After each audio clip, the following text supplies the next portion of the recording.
அடியார்களே, இன்று சனி பிரதோஷம். மிக மிக சிறப்பான நாள். பிரதோஷம் உருவான நாளே சனிக்கிழமைதான். அடியேன் எங்களது இல்லத்தில் 5 தலை நாகம் உள்ள பஞ்சலோக சிவலிங்கத்திற்கு பழம்புரி சங்கினால் பால் அபிஷேகம் செய்து மனம் மகிழ்ந்தேன். அந்த நல்ல நேரத்தில் உலகத்தில் உள்ள அனைத்து உயிர்களும் அனைத்து மக்களும் நலமாக வாழ வேண்டும் என்று பிரார்த்தனை செய்தேன்.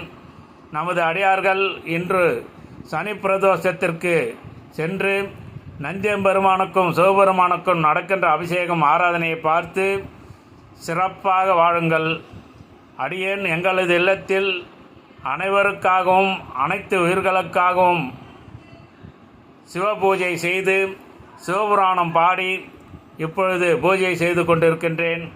திருச்சிற்றம்பலம் தில்லையம்பலம், திருச்சிற்றம்பலம் தில்லையம்பலம்.